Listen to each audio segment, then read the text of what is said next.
Step 4. Your ballot is scanned and issued to guarantee it's valid. Step 5. Mark your choice in secret, cast your ballot and get inked. Polling runs from 7 a.m. to 4 p.m. Your identity protected, your vote secure. Turn up and vote. My vote, my voice.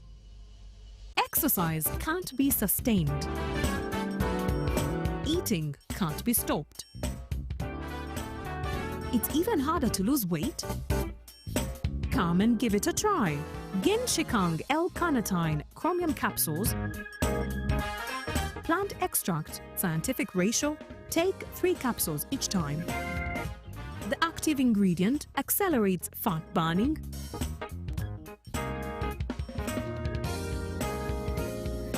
Eat twice a day. Don't take a detour. Weight loss starts now.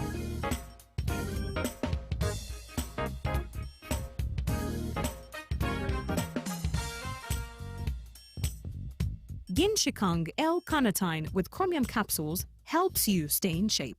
Please follow medical advice when taking this product. For more information, visit our website www.hgo.com or call 0800 335555. Live from UBC Studios in Kampala. Electing your leaders at various elective positions is your fundamental human right. Here's how to cast your vote safely and correctly. Step 1. Go to the polling station where you're registered. Step 2. Present your national ID or voter location slip for officials to confirm your name on the register. Step 3. Your identity is verified using the Biometric Voter Verification Kit, fingerprint or face scan. Biometric verification is mandatory to ensure only eligible voters vote. Step 4. Your ballot is scanned and issued to guarantee it's valid. Step 5. Mark your choice in secret, cast your ballot and get inked. Polling runs from 7 a.m. to 4 p.m. Your identity protected, your vote secure. Turn up and vote. My vote, my voice. Exercise can't be sustained. Eating can't be stopped. It's even harder to lose weight. Come and give it a try. Ginshikang L-carnitine chromium capsules. Plant extract, scientific ratio. Take 3 capsules each time. The active ingredient accelerates fat burning.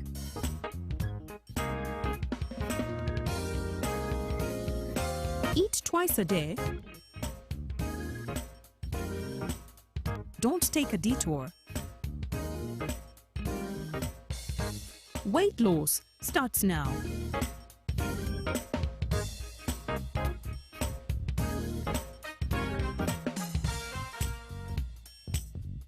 Ginshikang L-carnitine with chromium capsules helps you stay in shape. Please follow medical advice when taking this product. For more information, visit our website www.hgo.com or call 0800 335555.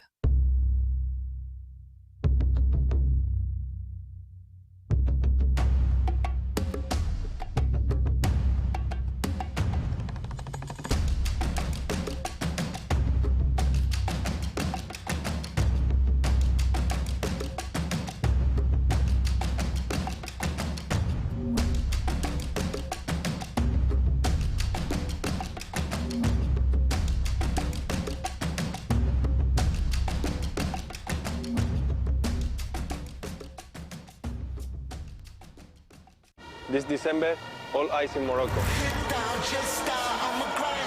Africa assemble.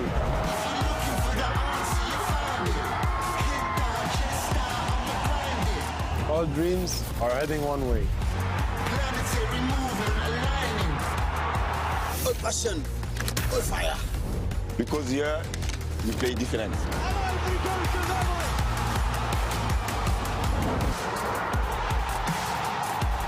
Choose your side. Show your colors. Bring your flag. And we welcome you to Morocco. You guys ready?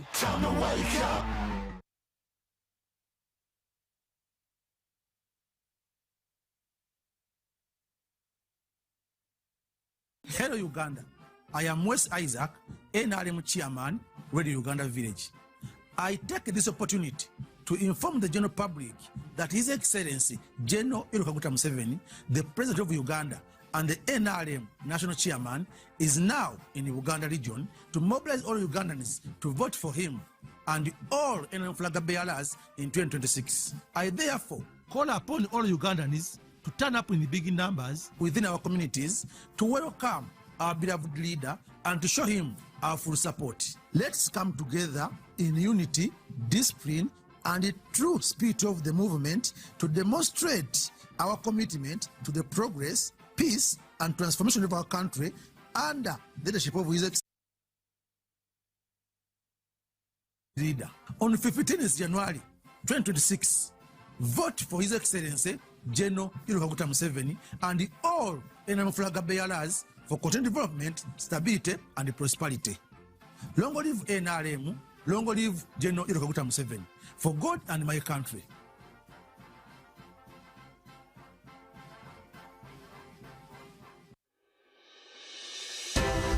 I don't settle for the surface. I go deeper. At UBC News Tonight, we unpack the story behind the story. We don't chase for views. We pursue facts. The election, the economy, the promises made, and those kept. We ask, we check, we verify. Because the truth should never be a mystery.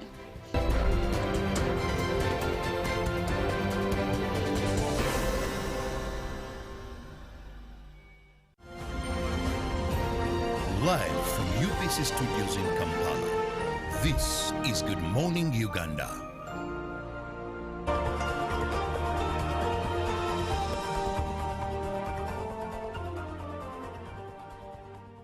Well, indeed, Uganda decides 2026. And as UBC, we are here for all the action. So just stay tuned and keep your eyes locked in on UBC TV, here to inspire you. My name is Julie F. Nantaba.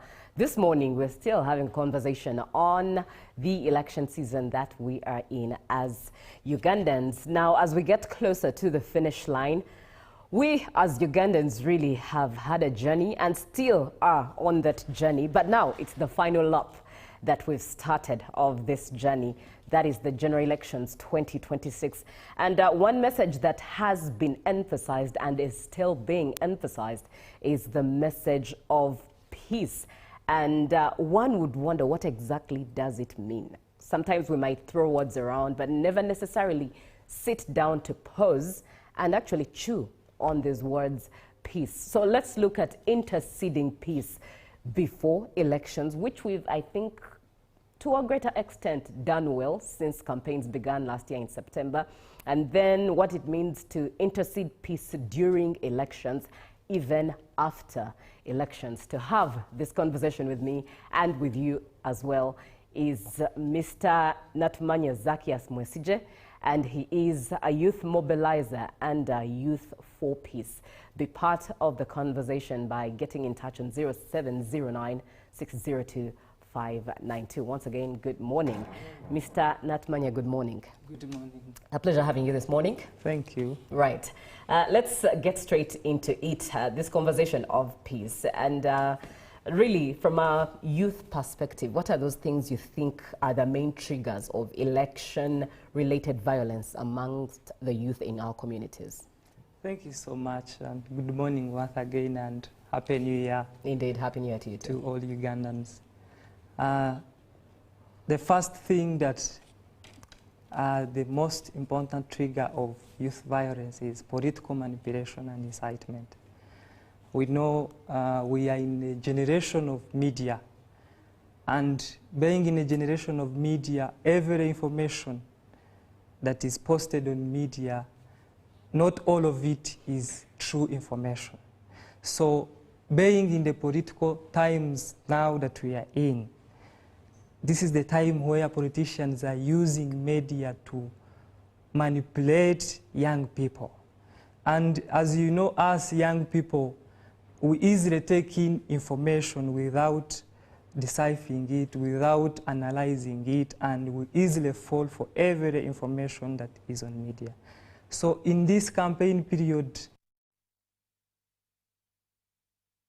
political manipulation through media and incitement and calling youth to become violent, not to protect or not to keep peace during elections. So that is the first thing that is most important in our generation. Second is, of course, the socio-economic institutions and the well-being of youth. We understand that youth, most of them are not having jobs, for example. So that calls for desperation. And if it calls for desperation, now youth lose hope. So they become the target for, again, political manipulation. So politicians use them as a target because youth are out there, are trying to survive. So now the politicians get them because of that, and they end up using them. So all these are things that can incite violence, that we expect to incite violence among youth. Yes. On that same note, especially through the lens of your organization where you mobilize youth, that is Youth for Peace, what are those telltale signs that are easy identifiers or early warning identifiers of tension or conflict before elections, especially within the youth community? Yes. As you know, now we are in the era of media. There is TikTok, there is Twitter, there is WhatsApp. So throughout this campaign, we have been observing throughout these media channels, seeing how youth are posting on media. You see how they are making videos, you see what they are posting on TikTok, you see what they are saying. So from that data, because the most now important source of data is media. And just to be specific for the viewer, social media. Social media, exactly. Which is lately the fifth estate, where all forms of information unregulated can be found. Yes, so there is a lot of unregulated information on social media, which we see, and it becomes a source to tell us that indeed youth are likely to go astray. They are likely not to keep peace. They are likely to be used. They are the conversation on the matter of peace in this season, interceding peace during, or rather before, during elections and even in the aftermath. So far we've walked the journey of the before. There's been pockets of violence here and there, but on a general scale, at least compared to what was of 2021, this time around there's been major peace compared. But we also await during, and during is the now. We have started the now, the during, and of course after elections will be now walking the after elections, and all those are phases and laps where we have to maintain maximum peace. But how? Especially with matters political, with matters that affect all of us at a personal level. That's why we are having this conversation. And throwing into the fact that Uganda is 75% youth populated. That means that the youth are the biggest population of Uganda. Everything that matters in politics affects them directly. Now, in a short while, in just a bit, we're having another guest on set to indeed dissect this matter who's joining us. For now, let's have a short break, and when we get back, this conversation continues.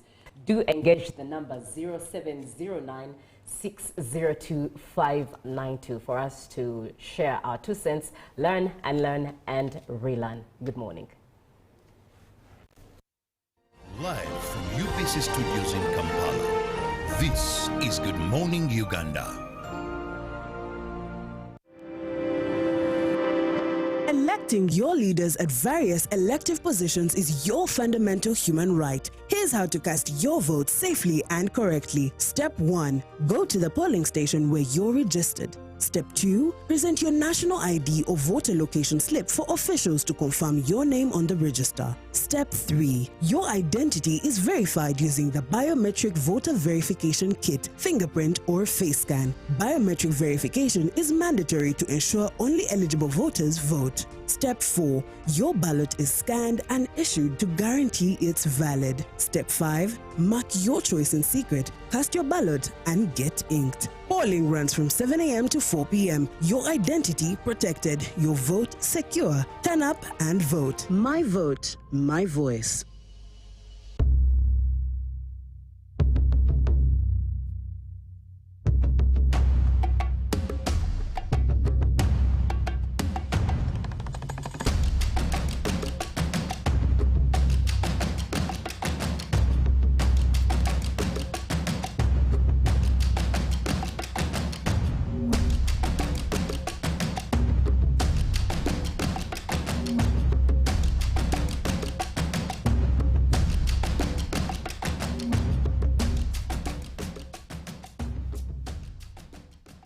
This December, all eyes in Morocco. Africa, assemble.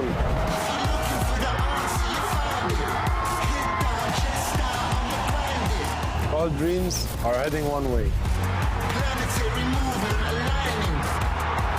All passion, all fire. Because here, we play different.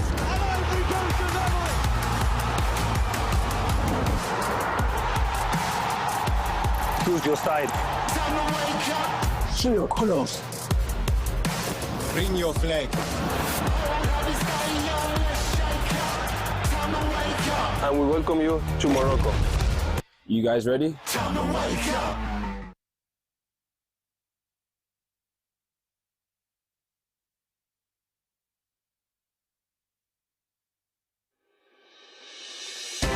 These elections matter, and so does how you hear about them.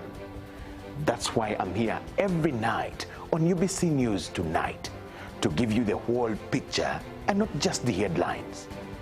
We report with context, with care, and with commitment, because you deserve the truth. Calmly delivered, clearly explained.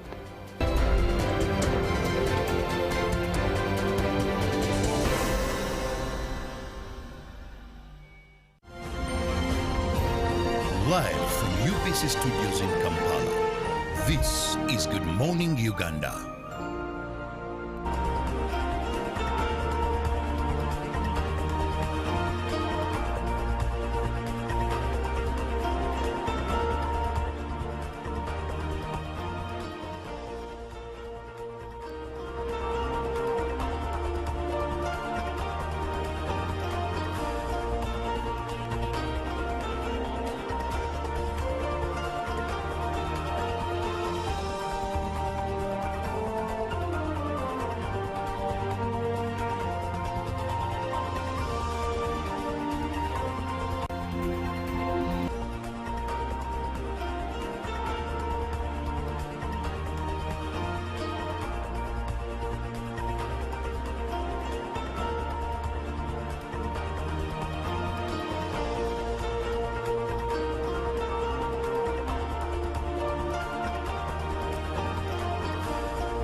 Once again, welcome to the show. Now, if you started the show with us, thank you so much for choosing UBC TV, especially during this foggy Friday morning. But if you're just joining in, you're welcome. This is Good Morning Uganda. It's a Friday edition.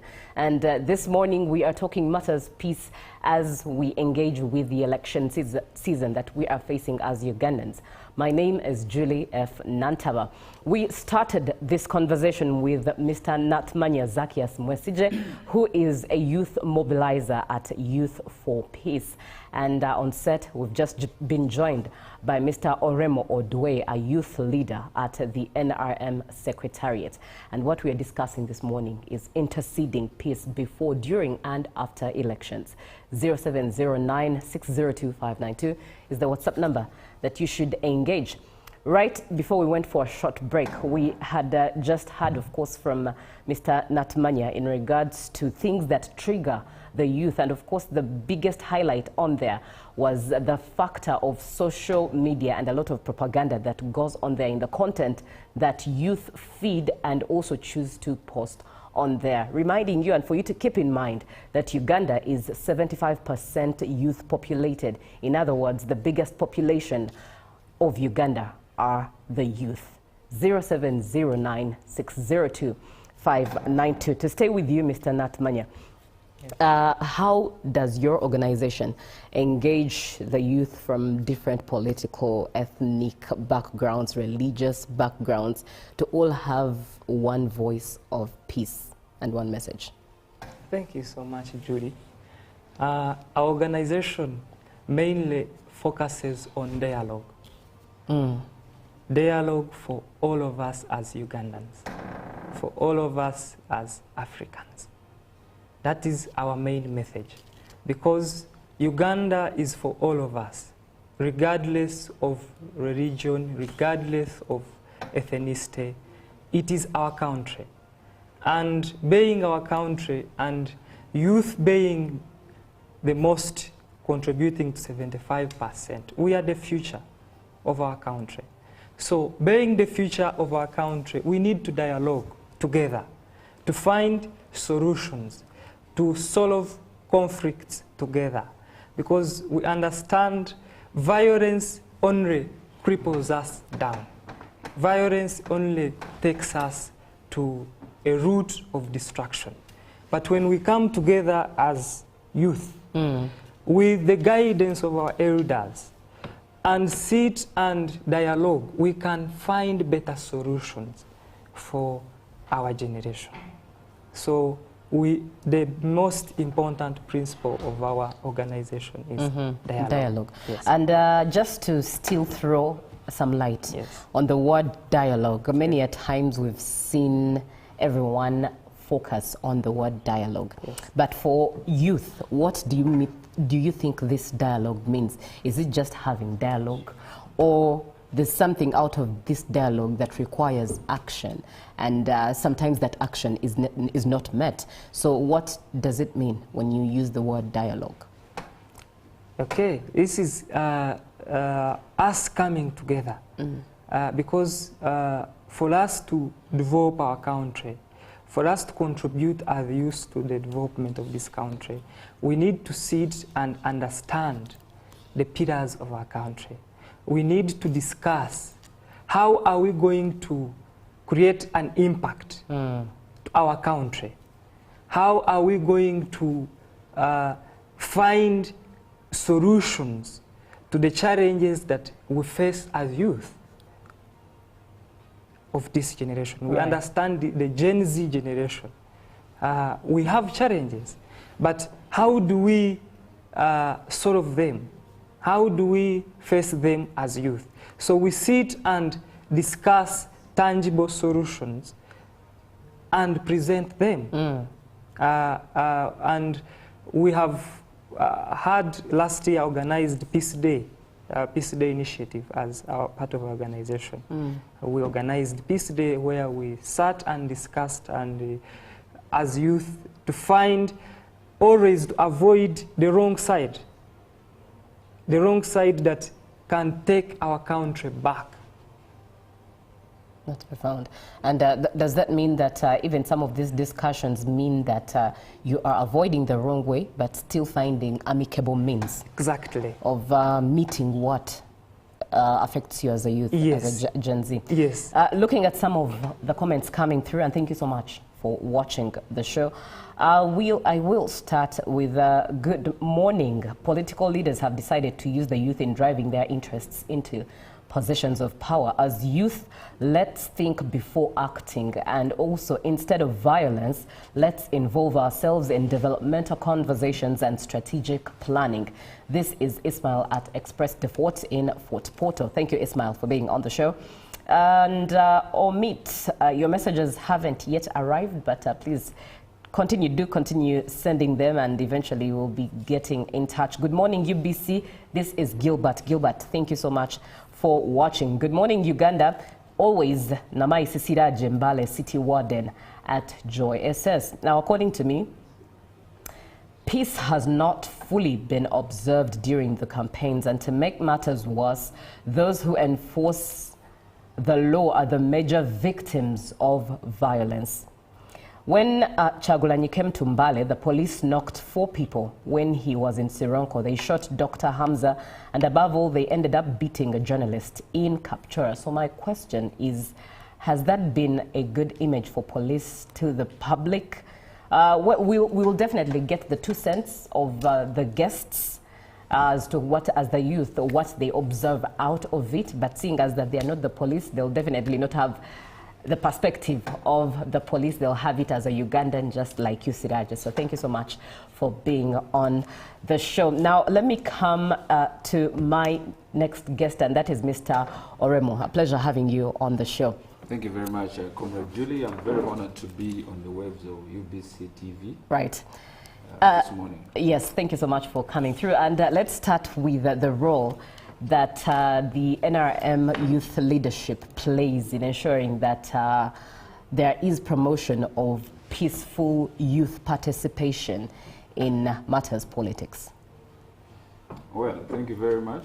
Like I said, I am very honored to be on the waves of UBC TV. It's not my first time to be here. It's always nostalgic to come back. All right. Now, to start with, it's very important that as a country, we push for a country that is peaceful. We push for a country that is tolerant to one another. We push for a country that is compromising to ensure that we have a country that is binded together, but rather not divided, because we all understand that divided we fall and united we stand. Umoja ni nguvu.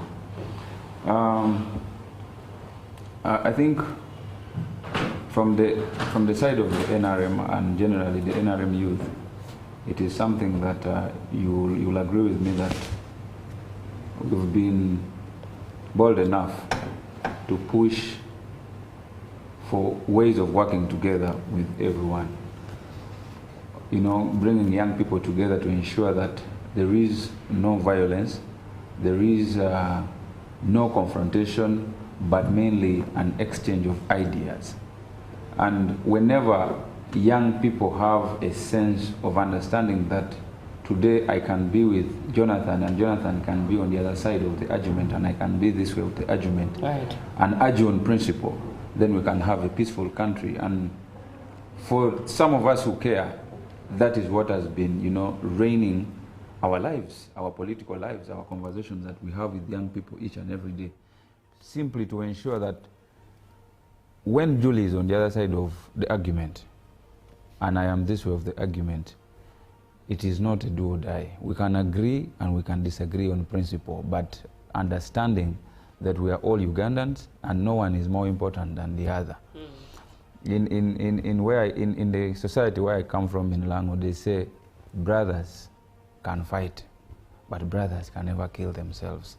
And that's what we are talking about. As Ugandans, let us disagree on ideas, let us disagree on issues, on ideology, because also I agree to the fact that if we all came speaking the same thing, then probably society will not be innovative. So when people disagree and challenge themselves here and there, it shouldn't reach to the aspect of doing cutthroat politics, and you see people beating themselves, beating one another. Right. So we're pushing for a society that tolerates, that is compromising, that understands that divergent views can exist in society, but we remain one Uganda, one people, and we should continue pushing for a society that is peaceful.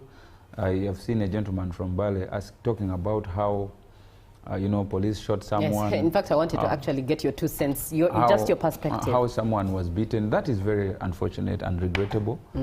as a sound Ugandan youth, I wouldn't expect to see that in our society because, first of all, I'm a professional journalist and I know what sometimes journalists go through in this country.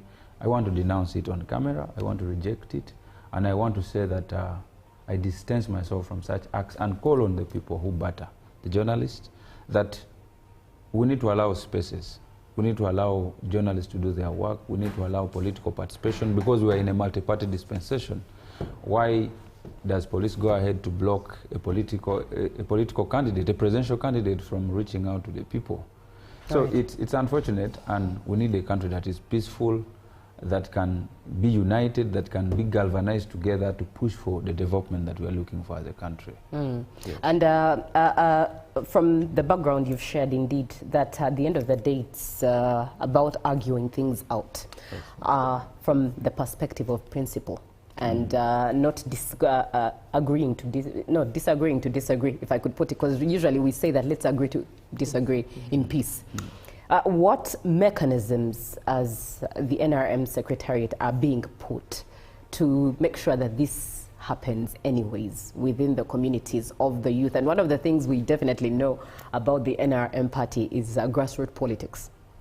So what mechanisms have been placed at the grassroots to ensure that such principles and ideologies are discussed, but at a place of respect for each other? No, I am not the spokesperson for NRM, but let me try to attempt. But seeing as you're the youth leader, definitely you're active and you know what's happening. Yes, I understand. Yes. You know, at the NRM is engaging. We call it the mass party. It's a very, very engaging political party, and you can see that there is a cooperation agreement between the NRM and the DP. That alone shows you the direction that NRM takes when it comes to having a peaceful country. The NRM is tolerant, and most oftentimes you see NRM welcoming members from the different political parties to actually join the NRM. That is when we say that we are pushing for a country that is united. When we say that we are pushing for a country that should work together for development, we are talking about NRM getting out, engaging Ugandans without, abusing. Sometimes when the argument gets heated up, people start exchanging abuses. But that is something that within the NRM we have always tried to tolerate. You will realize that most times when the abuses you will see maybe on talk shows, on social media, on forums, are not coming from the NRM cadres, because this is a party that is built on ideology, the ideology of mobilizing community to move forward and build a country. And that's what we are looking at. That's what we are looking at, not to rant. If there is a problem, we always say, let us sit down and talk about it. Let us sit down and analyze and probably seek for a solution within ourselves. But the business of getting to the extreme, abusing people and, doing a lot of propaganda here and there is what is going to tear this country. And the NRM, I know, and the national chairman that is steering the NRM is a very peaceful man, and we all follow that same direction. Of course, doesn't negate the fact that we have some isolated cases of maybe indisciplined cadres, but generally, large and by, you realize that NRM will always try to pursue peace. It will always pursue dialogue. It will always pursue conversations, even when disagreement is there between the two parties. Interceding peace before elections, during elections, and after elections. It's the conversation we're having this morning, and it's one that you ought to engage as well. Ask your question, share your opinion, as we all share our 2 cents on this particular matter. It's the number is 0709602592. In case you're just joining in and you're wondering, yes, that's what we're talking about. And my guests this morning, we have Mr. Oremo Odwe, who is the youth leader at the NRM Secretariat, and Mr. Natmanya Zacchaeus Mwesije, who is the youth mobilizer under the Youth for Peace. That's why it's the conversation we are having this morning. Coming back to you, Mr. Natmanya, what peace messages do you think mostly resonate with this generation, this day and age, that should be pushed? Thank you so much once again, Judy. The foundation of peace is fear of God. think that is the most important thing. Right. And as Youth for Peace, we are calling all young people of our country, one, to praise God first. Because when you have God, you have the right guidance. You have the right choices. So we are calling in young people that it is our country, we need to pray for our country. That's why we are interceding for peace before and during and after. All of us young people, we pray for our country. We pray for peace. Because we need it regardless of our differences, regardless of our internal contradictions. We all need it. Right. We all want to survive. We all want to have a future. All of us young people. So we need to pray for peace. Yes. And now that you talk about praying, and I'm reminded that earlier on as we had started the conversation, you did talk about being mentored or trained by those who are above us. Yes. And that brings me to the question, what partnerships do you think are needed to ensure that as the youth, there is a message of peace within our spirits onto our actions? What partnerships, for example, from schools, the religious leaders, what partnerships do you think we need to speak into our lives and to work alongside the youth to make sure that a message of peace is out there? Yes. One, we need to have more religious leaders engaging us, religious partnerships. The leaders, our elders, they need to engage youth more. After elections, when we go back to schools, we need more of religious engagements in schools. We need elders in our communities to also get time for youth, because we find most of the times in our generation, there is a big gap that we have created. We are the youth. We have created that gap between us and elders. What if they have created it? What if they have created it? It can be a two-way, but I'm talking as we youth. Yes. I think there is a gap between us and elders. And when there is that gap, then learning becomes difficult. And taking the right journey becomes hard.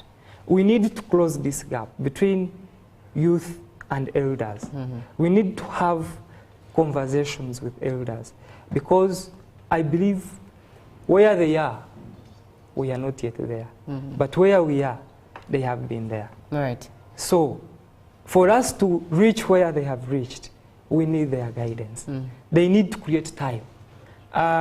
This Gen Z generation is a generation that is fed on propaganda, as I said, media. We need to now to start feeding from the real information from our elders. They need to create time so that we can guide, we can have a proper guidance for our young generation and create a consciousness that is patriotic, that wants to develop our country. I think from what you've mentioned, a statement that has stood out for me is where they are, we have not yet been there, but where we are, they have been. That's quite profound and a take-home. 0709 602 592 is the WhatsApp number that you should engage and be part of the conversation. Interceding peace before, during, and after elections is what we are talking about. And in studio with me is Mr. Natmanya Zacchaeus Mwesija, who is a youth mobilizer and Youth for Peace, and Mr. Oremo Odwe, a youth leader at the NRM Secretariat. Mr. Odwe, how does the NRM youth leadership help manage post-election emotions and frustrations? As youth, emotions is part of the journey. And it takes time to learn how to handle, how to build emotional intelligence. Now, generally, you will know that in the aftermath of any election, there will be a lot of disgruntlement. And most times when people are disgruntled, what many of them yearn for is hearing. many people want to be given platform to be heard and to tell their stories, but also, you know, to seek for solutions, because people come out of elections with a lot of frustrations. Some will have to say that they have been rigged, others will say that the election was mad with a lot of irregularities, and those are the things that crystallize and cement the emotions that come after elections. The NRM has always, like we've been talking about dialogue, you know, pushing for dialogue between the parties that participated in the processes, but also harmonization and reconciliation, which is one of the key aspects of achieving peace. If we must have peace in our country, then compromises must be made. People should be willing to sit on the same table even when you competed with someone in an election, and that is something that the NRM has done well. You will realize that we have, sometimes you will see our national chairman, who is also the president, appointing even members of the opposition in his cabinet. That is a craft to build peace. That's a craft to ensure that you know, society is not fragmented. From the direction of the youth, I must say that we are just from an election within the NRM structure, the party primaries, where a number of young people participated. Of course, there was a lot of disgruntlement, including me. I was disgruntled because I participated.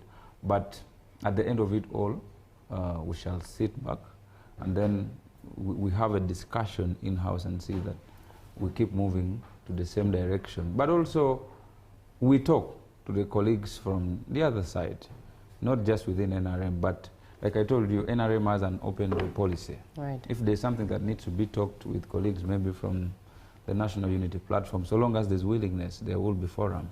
From the Democratic Party, from the FDC, the PFF, forum will be there for conversations to take place, so that instead of wasting a lot of energy fighting one another, you know, making violence on one another, we build a country that is united. We build a country that, you know, is moving forward and pursuing progress. It is very important that as a country we understand what failing to protect peace can cause in a season like this one. In 2007, I think you know what happened in Kenya, the confrontation that happened between the late Raila Odinga, a man I respect so much, and the then incumbent President Uhuru Kenyatta. When they disagreed, they all disputed the results of the elections. There was a lot of violence in Kenya. Thousands of people lost their lives, people lost property. It destabilized the economy, and that is where what we are discussing this morning comes in. Interceding for peace, because the peace we are interceding for is for the greater good of Uganda, whether you are in the NRM, whether you are in the DP, whether you are in PFF, whether you are not even bothered about politics. We need peace, because we need peace now, we need peace during the election, we need peace after the election. If we must continue doing business, if our young people must continue, you know, running around with the hustles they're doing in this country, if our investors are supposed to be here and continue employing our young people, if our country should move forward, we all must be interested in peace. And like my brother said, one of the key things that we can do is praying. One of the things we can do is talking out the grievances. One of the things we can do is to engage. If you're disgruntled with the government institution, one of the things that we can do that can boost peace is to engage with the responsible authorities. Take time. Young people should wake up and take responsibility to love their country, but also to ask for accountability. Sometimes when you're disgruntled and you have had a chance to speak, you'll be in position to get relief. Recently, I saw, you know, violence is a build-up of events. It doesn't come in one day. I recently was following what was happening in the National Electoral Commission, where, you know, a lot of denominations of parliamentary candidates were happening. So I saw a tilt of denominations, most of the times they say so-and-so has been denominated and he was a NUP flag bearer. So-and-so has been denominated, he was aligned to NUP. So I made a direct call to the spokesperson of the Electoral Commission, and I was asking him, where is the challenge? Why the very many denominations? And they seem to be coming from the same direction. And he gave me an explanation which he actually encouraged that any other Ugandan can do. Reach out, seek for an explanation, seek to understand. And once we take that direction of being responsible to look out for why this is happening in society, probably we shall be having a country that is more united, because once you have information, you will make a decision that is wise. So I think as Ugandans, we should, if not must, pursue peace for our country to continue moving steadily, irrespective of the political ideologies that we subscribe to. We all need a peaceful Uganda, and Uganda is for all of us.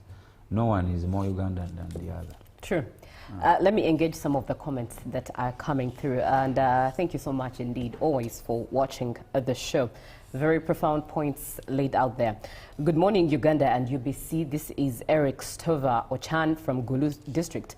To me, conflict originates from parties in the political playgrounds and are not given fair and flat ground. The parties in the political field are not given fair and flat ground.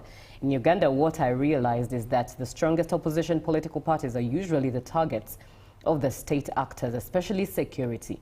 And the majority of the supporters of the ruling party think they are immune to the national constitution, and torturing the opposition earns, torturing the opposition earns them space in the next government. All right.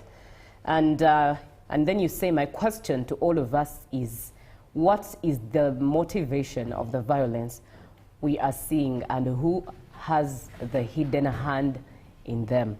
Finally, to the youth, please don't get involved in something that will ruin your future. Embrace each other and stand for national unity without discrimination. All right, thank you, Eric Stover Ochan from Gulu District, for being on the show. Good morning, UBC. Me, I'm not really convinced that peace will really solve the challenges of the youth, since elders have failed to fight corruption, unemployment, and others. In Uganda, we have peace physically, but emotionally, we are not. And I'll engage Mr. Natmanya. What are your 2 cents about this comment? In Uganda, we have peace physically, but emotionally, we are not peaceful. What are your 2 cents? Yes, we have peace in Uganda. And I think emotional being also has an impact. And what contributes to our emotional being is what we feed into our mind. When you wake up and you are feeding on negative information, you are tapping on negative energy, automatically you will have your emotions will be to the other side. You will not see the positives of peace. When there is peace, you wake up and you know that you are going to do something, and you do it. When there is peace, even when you don't have a job, you wake up and you know you are going to apply. You are going to write your application letter and move peacefully and look for a job. But where there is no peace, even those with jobs lose them because there is no peace. So to the emotional side, it also goes to what we feed on our minds. As youth, we have the energy. That is why we are youth. We have the energy. So it is the energy that we need to use so that we benefit from the peace that we have as a country. Yes. Profound. Let me get your 2 cents as well, Mr. Oremo, on this one. Gilbert says that in Uganda we have peace physically, but emotionally we are not at peace. No, I think that is a blanket statement. There are people who are actually emotionally and physically peaceful in this country. I have moved around this country. I've moved around this country. We are not saying that we are where we want to be, but at least we are following the direction and we're on the trajectory to achieve a country that is peaceful. When you, there are societies you'll move to and you see that indeed the people are peaceful. They might be having some challenges in their lives, but at least they have the assurance that they'll go in their houses, they'll go along doing their business and no one is going to harass them. You will put a truck of potatoes from Soroti and bring them to do business in Kampala, maybe in Kalere market, and no one is going to hijack you on the way. No one is going to harass you. Some countries, and I wasn't born maybe in the 80s and 70s, but if you hear the stories and the write-ups of how Uganda was by that time, someone will tell you that to cross Karuma Bridge sometimes was not guaranteed. You start off your journey from Arua, but you know that maybe you may or not cross the bridge. And that is the motion we're talking about. Right now, someone will charter his journey at 12 or at 12 a.m. in the morning, going to Kampala, and he knows that he will go up to Kampala without any problem. That is the peace of mind that we're talking about. You go to Karamoja and interact with people. Someone will tell you that for us, we are peaceful. Eh? We have this and this and this problem, but we have the peace. Challenge, we are not saying there are no challenges in this country. Challenges are there, and there are very many, but the peace is building up. It is growing day by day. People are getting confident enough to approach this country, to approach business, because one of the fundamentals that one needs to do business, that is a peaceful mind, has been guaranteed. It might not be too much, but at least you know you can do business. So physically, we have peace, and still that explains, even when we are not there, explains why we are having sprouting up initiatives like what Peace Uganda is doing, and many other civil society organizations that are pushing for a country that is peaceful, a country that is free from violence. I wouldn't imagine us, leaving this electoral season when we have close to 1,000 Ugandans going to the soil, being buried. I think we need peace as a country. It's my plea to young people that we need to pursue a country that is peaceful. Let us not radicalize whatever we are doing, but disagree. If you have a challenge, speak it out. Let us learn to speak. Let us learn to talk to one another. And because like we have said at the beginning, confrontation, violence will come from the fact that people are not willing to talk. The fact that people are not willing to talk is where the challenge is. But once we can allow to sit on the same table together, it will be very, very easy for us. I can give you an example of Raila Odinga still. In Kenya, Raila Odinga was called the handshaker. A man who participated for presidency. He participated in the presidential elections of Kenya for over 4 times. But at the end of it all, he would swallow his personal interests and accept to shake the hands with the people who he alleged that probably stole them, rigged them for the sake of peace. Because should the two parties become very uncompromising that there is no talking, you'll see problems. Because sometimes politics is like a cult. When I'm this way and you are that way, when I have my people behind, if I tell them you carry the pangas and we go, they can't question. That's how deep politics gets. But when you see people willing to talk, that's why I'm fighting to bring that context that Ugandans should accept to talk. Right, and indeed it's interesting that you use the example of Honorable Odinga, may hear us too well. Conclusion about his life was that he might never have been president of Kenya, but he was truly the king of Kenya. And peace. Yeah, due to that, that the nature he had, you'd fight it out on the ballot, but he would shake your hand to work with you to serve Kenyans. And in a bit, I'm going to come back to you, Mr. Oremo. When you talk about dialogue, like let's talk it out, say it out, speak. Many a times in this generation, I think we'd misunderstand what we speak How are we speaking? How are we communicating? So it's something I want you to elaborate on in the name of building peace. Yes, I'm speaking, I'm talking about my grievances, but how? What am I saying? And that is in just a bit, but I'm coming back to you, Mr. Natmanya. Yes. Elections are next week. Yes. What is Youth for Peace doing on ground to mobilize the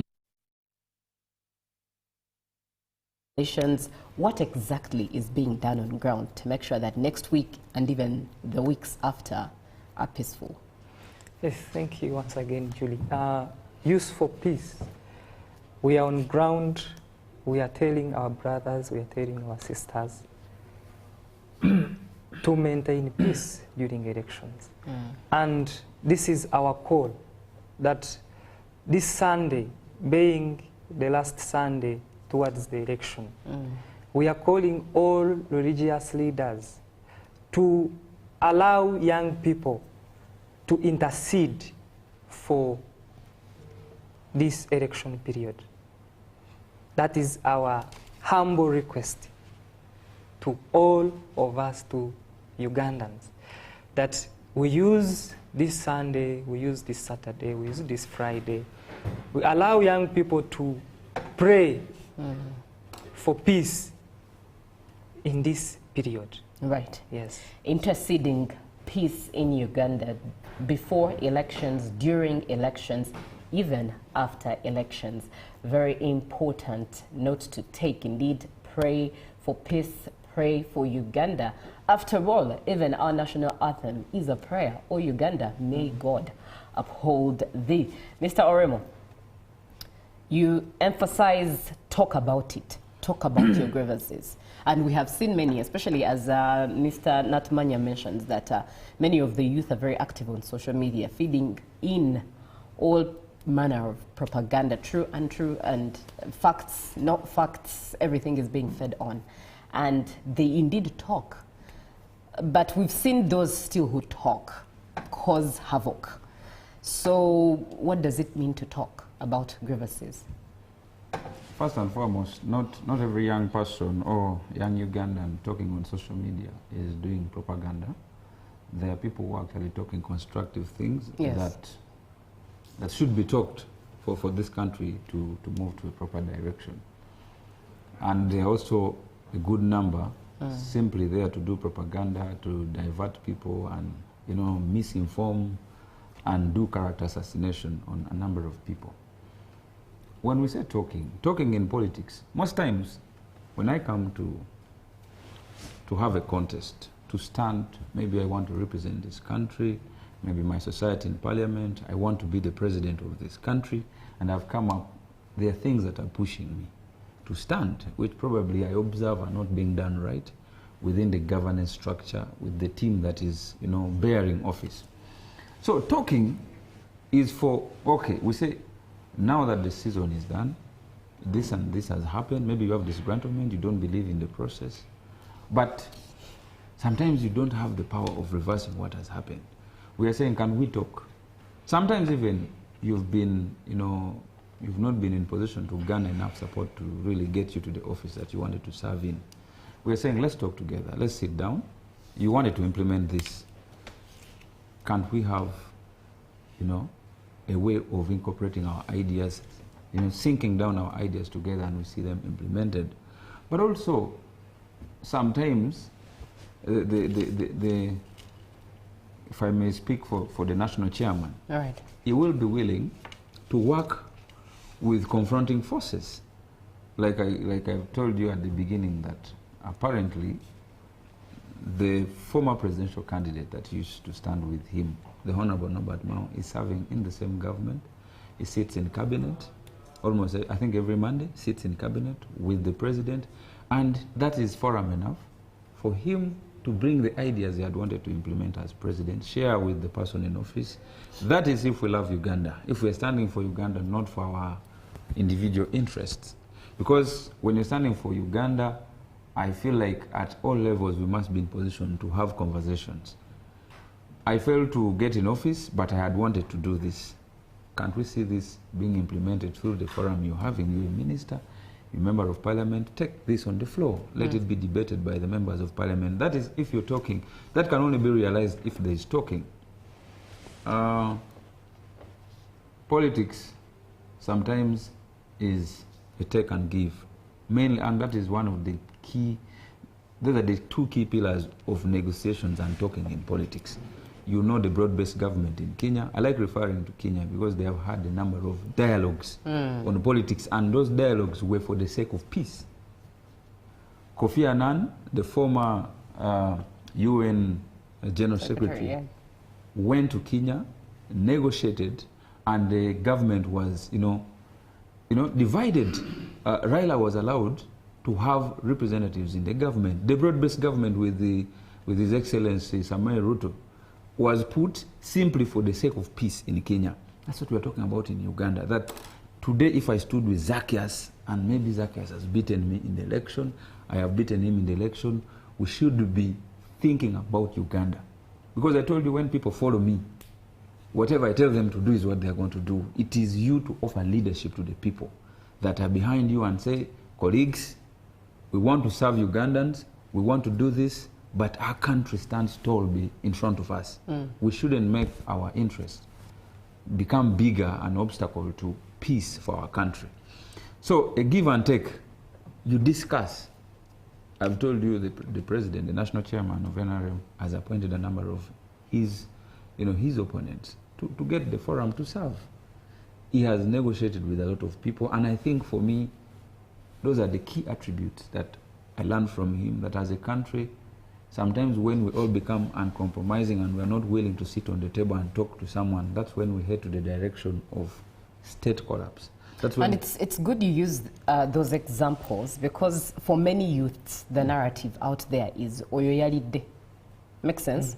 When they see Honorable Norbert Mao serving under the government. It's a common statement. Yes, yes. And it's rare to have that mindset that it's in actual sense a platform for you to implement what you are contesting for. You know, recently there was a photo that was trending on the internet when our very own son, Mamdani Zofran, was declared as the mayor for New York City. Yes.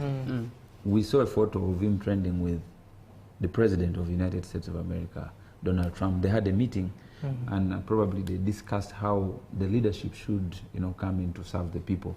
And many of the comments by Ugandans say, Yalide, Yalide, Yalide, Yalide. The kind of thought that when I disagree with you, when we go in a political context, we shouldn't meet is what is going to cost us the peace we are discussing this morning. Because should anyone, now should you see a photo of Joel Senyonyi, who is even a leader of opposition in parliament, maybe meeting with the speaker of the parliament, who is the head of the institution where he's serving, that's a problem.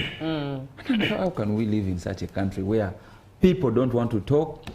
Once you are in NUP, once you are in DP, you shouldn't talk to anyone in NRM. That is very unfortunate for us. Now, gentlemen, I'm going to ask you. I think we should continue talking. Yes. Me, I believe dialogue is the direction that we need. We can disagree, we can harmonize, we can disagree, we can harmonize until we reach the destination that we want to reach as a country. Everyone is having a role to play, from opposition, from NRM. I'm about to ask for your parting shots to the both of you, but kindly allow me read these comments. Yes. And the first one comes in from, let me see. Good morning, UBC. Yes, the youths in our country have to have counsel such that they do not go astray. This is Emmanuel from Mokona. Thank you, Emmanuel, for being on the show. Julie, recognizing our elders and how they utilize their youthful age should be an exemplary route to follow by the youth. Ismail expressed the 14 Fort Portal. As a country, we have done our best and are leaving the rest to God. Uganda is going to have one of the most peaceful elections in Africa, and you're already stating the winner. Interesting. Anyways. Yeah, the winner is there, basing on mobilization, grassroots. Yes. The winner is always. Anyways, good morning, youths. You said, let me see, good morning, youths. Cultivating peace among youth is essential for fostering good governance. When young people embrace peaceful values, they are most likely to engage in constructive dialogue, seek collaborative solutions, and participate actively in shaping a just and equitable society. Investing in peace, education, promoting empathy, and creating opportunities for cross-cultural understanding can empower the next generation to become responsible leaders committed to ethical governance and sustainable development. From Opel Felix in Soroti. And finally, good morning, I'm Peter Inchireka. As far as Uganda is concerned, most Ugandans use emotions to describe Uganda. And again, want to compare Uganda to second civilization countries. Uganda is having a path to what they want, hope their grandchildren will see. Uganda, that is like, okay, they compare Uganda to America. Anyways, you say big up to my Obi Oremo from St. Julian. Thank you. Thank you. Right, now the conversation has definitely come to its close, but let's end it with parting shots, and I'll start with you, Mr. Natmanya. What are your parting shots? Yeah, thank you so much once again. I want to use a quote that is most used. They say that in Uganda, omulembe guno gwabavubuka. It is mostly used. I think we need to think more about that word. Omulembe guno gwabavubuka. That means it is us, the youth. So it is us either to take our country back or to move forward. Right. And I will end with the prayer, our last prayer as Youth for Peace. We are saying we, the young people, thank God for peace in Uganda and pray for more peace during and after the election. We commit to lead by example in being peaceful. Amen. Profound. Amen indeed. Mr. Oremo, what are your parting shots?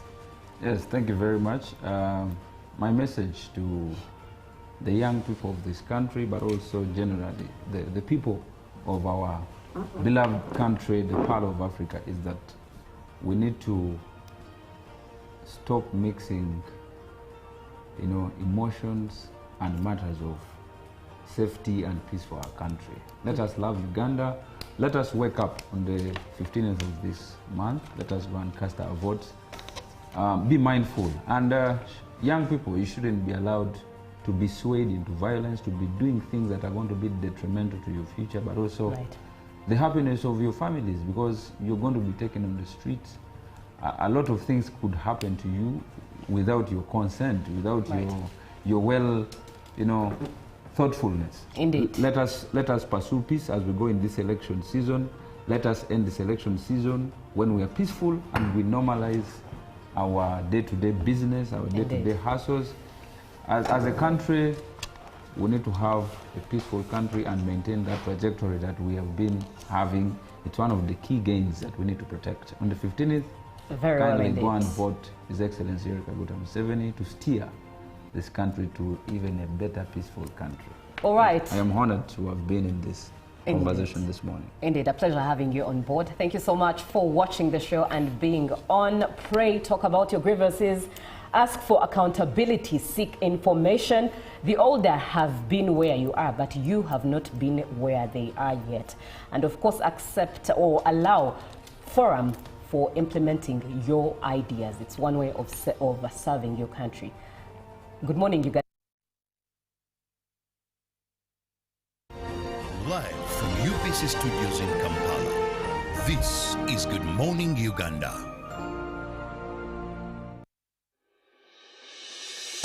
In a season of choices, Uganda needs clarity. At UBC News Tonight, I bring you the truth, not noise. No speculation, no opinion, just the facts that shape our democracy, our economy, and our future. We report boldly, we investigate deeply, because the truth is not optional. It's our duty.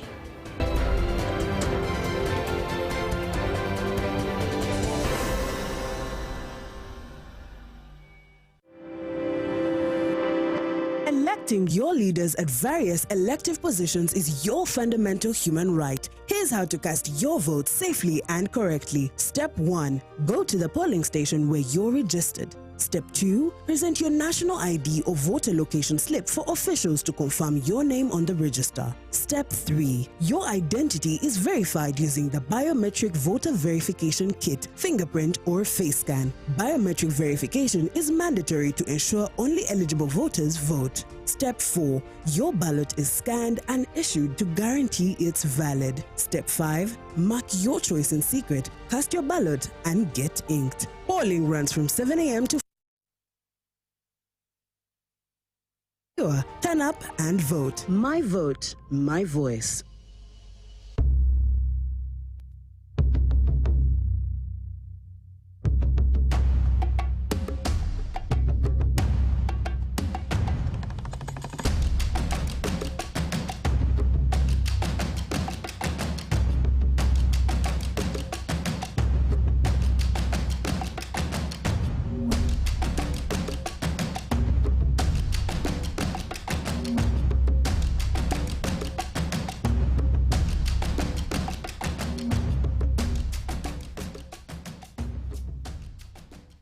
My question is, what is the difference between rental tax and income tax?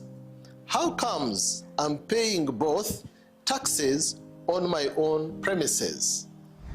If you want to have a tin, but you are not making any income from your business, you should take on the obligation to continue filing your nil return. Commissioner General, to invest in taxation. When people understand taxes and they know the importance of taxes and they know the fair assessment of these taxes they're supposed to pay, I think everybody will embrace taxation. As banning groupage cargo, clearance protects small traders who cannot afford to import full container loads individually and rely on consolidation to remain competitive.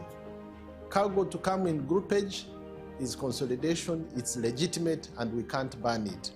What we have banned, or what we have stopped, is the use of container leaders. Now, Fiona, the good news I have for you is that among the new tax proposals, now you can get direct answers. Send your tax-related questions via WhatsApp or SMS to 0790-141-887, and the Commissioner General of URA, John Musinguzi, will personally address them. Tune in to UBC News Tonight every Monday and Wednesday for expert insights and clear explanations. Booza Commissioner. Exercise can't be sustained. Eating can't be stopped. It's even harder to lose weight. Come and give it a try. Ginshikang L-carnitine chromium capsules, plant extract, scientific ratio, take 3 capsules each time. The active ingredient accelerates fat burning,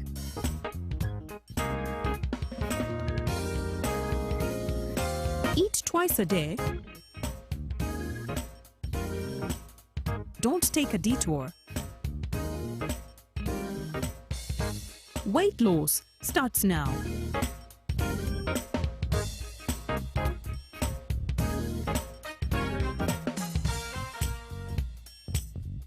Ginshikang L-carnitine with chromium capsules helps you stay in shape. Please follow medical advice when taking this product. For more information, visit our website www.hgo.com or call 0800 335555. This December, all eyes in Morocco. Africa assemble.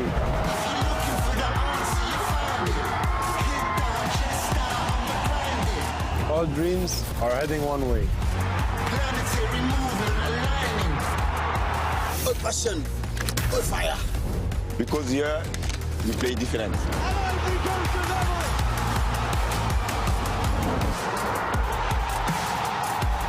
Choose your side. Show your colors. Bring your flag. And we welcome you to Morocco. You guys ready?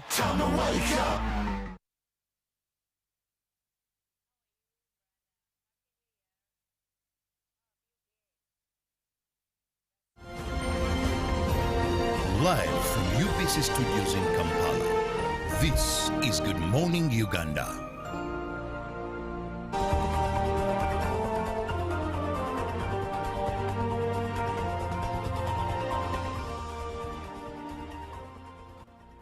Good morning once again. It is the Friday special edition. And of course, to my movie lovers, it is that time whereby I give you the movies to look out for or to check out so that you can spend your weekend at least being in the know of what is trending in the film industry, what is not trending, or what has been downplayed. So, of course, I'm going to give you some of the movies that you can look out for this January. And something to note of is that all these movies are just coming up. So you need to be on the lookout so that you are the first person to watch these movies even before they get to the cinemas of Kampala. And of course, the first movie is called The Reaper. And now this is an upcoming American action thriller film that was written and directed by Joe Carnahan. And the story was developed by him together with Michael McGarry. And of course, about this movie, the plot of the movie, a group of Miami cops find or discover a stash of millions of cash, and this leads to this.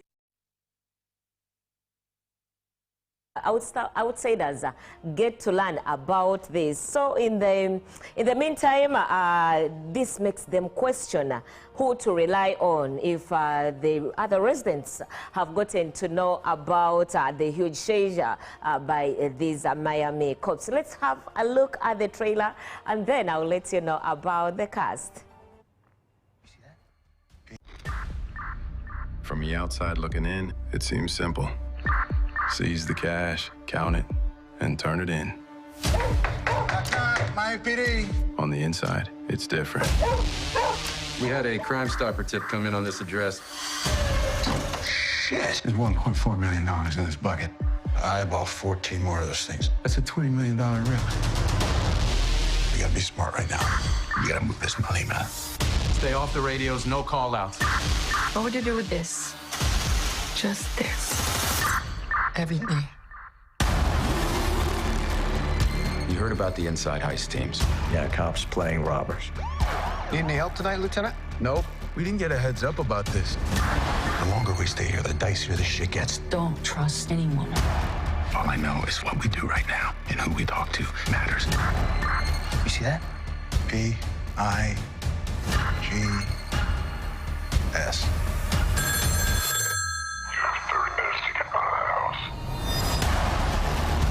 Is there anything that you've heard about him? There's snitches in every division. Watch your back. Cover! Bitch! I'm breaking left! I got the roof! You want to steal this rip? Just say it out loud.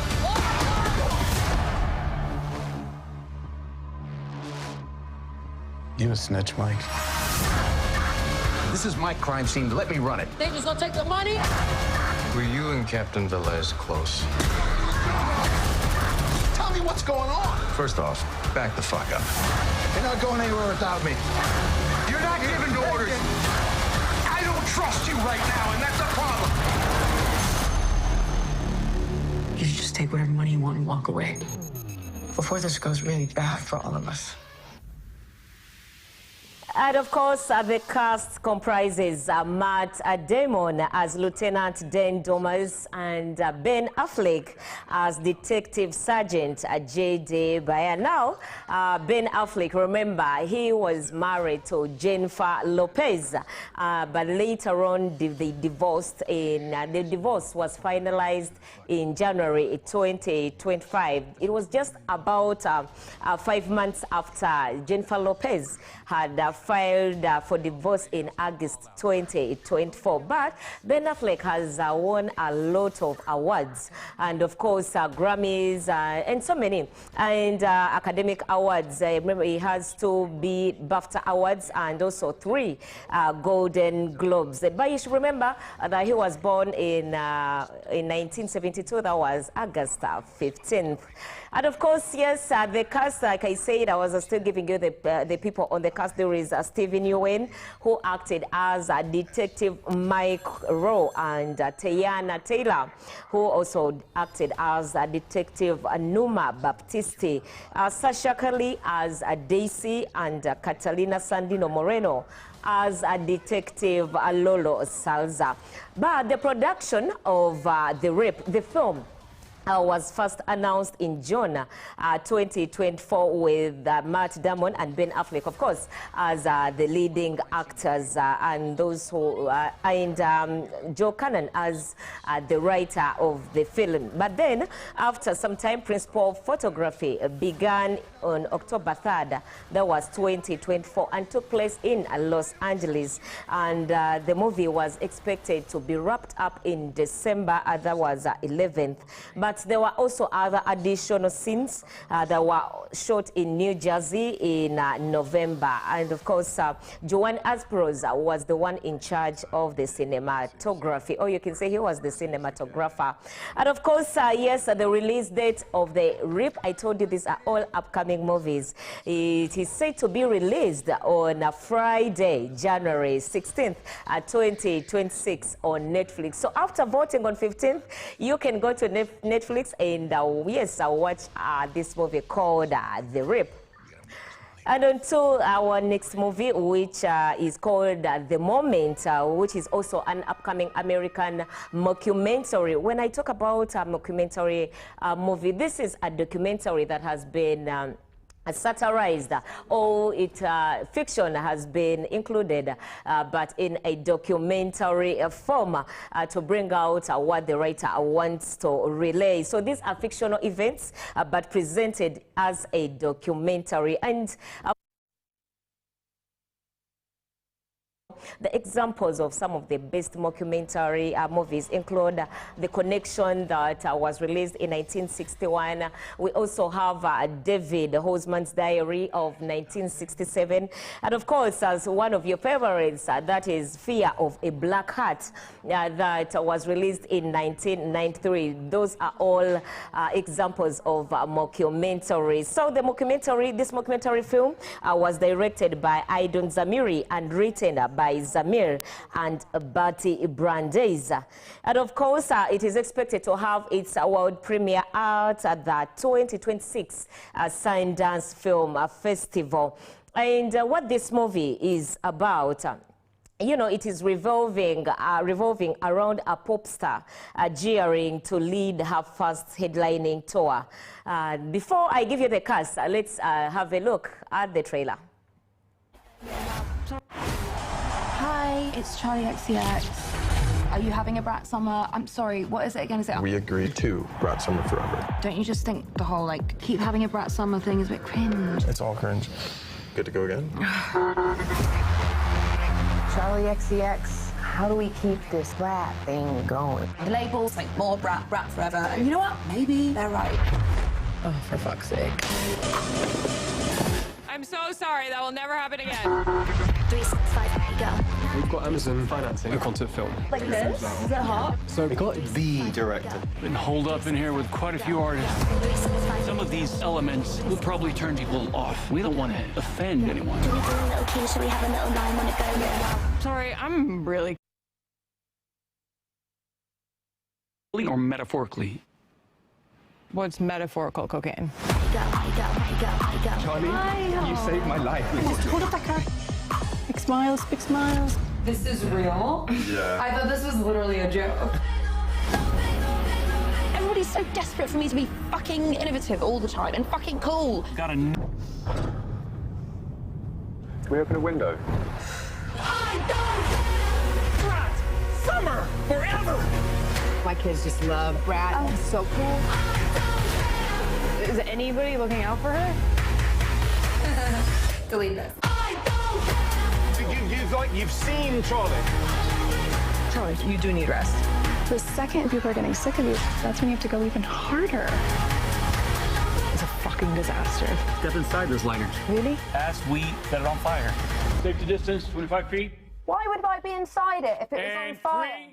3, And of course, the cast includes Charlie XCX, who was fictionalized herself. I mean, she is the same person, but they brought out a fiction of her real person. Yes, that singer.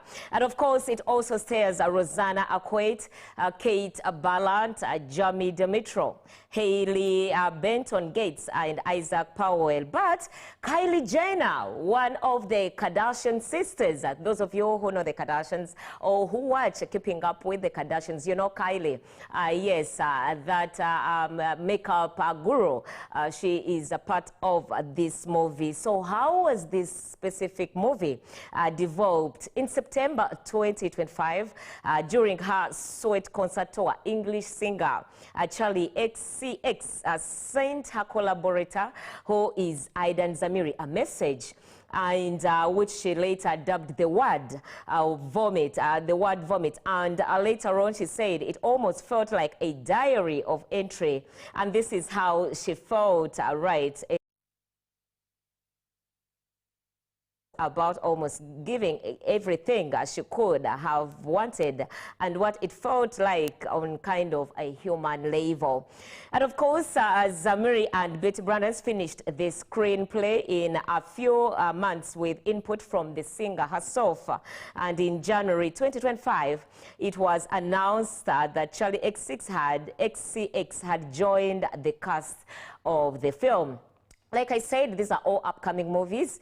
The release date is expected to be on January 30th, 2026. But be reminded that on December 9th, 2025, it was announced that the monument would have its world premiere at the 2026 Sundance Film Festival. If all things go well, yes, we shall have the premiere of this specific movie on 30th January, this very month. And of course, forging forward to another movie to look out for is The Bride. That is also an upcoming American monster film that is written, co-produced and directed by Maggie Gyllenhaal. And of course, yes, but the plot of this movie is that, you know, The Bride is scheduled to be The Bride in 1930s, that is in Chicago. Frankenstein's creature asks Dr. Euryphus to create a companion for him. And then they give life to a murdered woman. As the bride, she comes back as the bride, sparking romance, police interest, and a radical social change. Sounds interesting. Trailer, and then we shall move forward.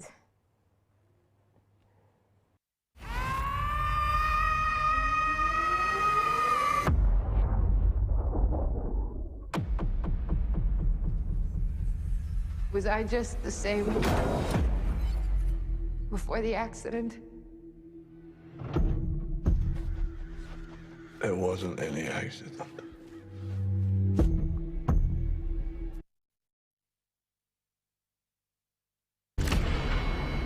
I did it on purpose.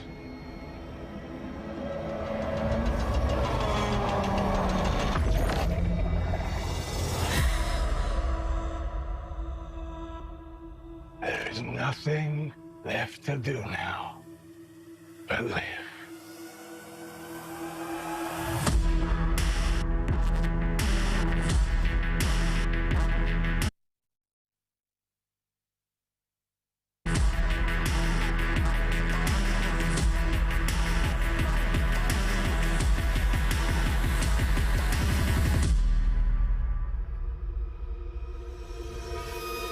Come on, big man.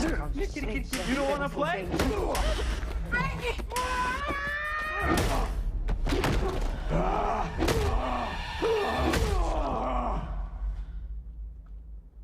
Until death do us part.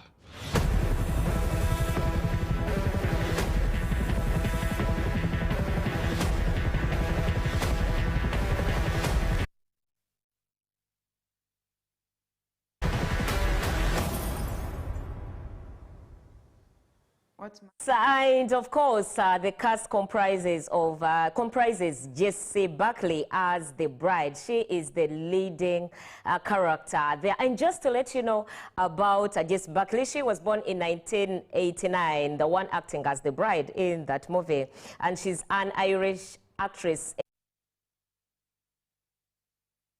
Accolades are like a Lawrence Olivier Award, a BAFTA Award, and she's been nominated for Academy Awards and a Golden Globe Award. Now, she began her acting career in 2008 as a contestant on the BBC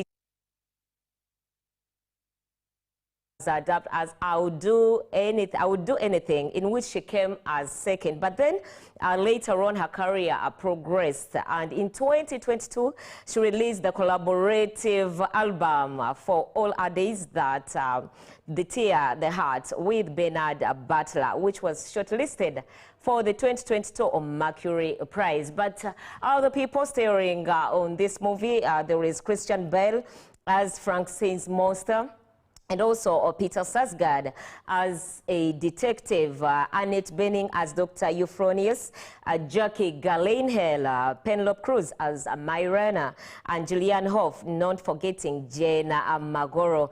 But yes, how the movie was developed, it was in August 2023. The weekly issue of Production Weekly reported an upcoming remake of the 1935 The Bride of Frankenstein from Netflix. And this was written and directed by Maggie Gyllenhaal.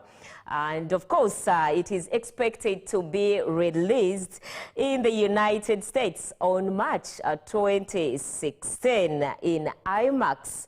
So, though it was previously scheduled to be released in October 3rd, 2025, and September 2025, that was on the 26th, so it was not released.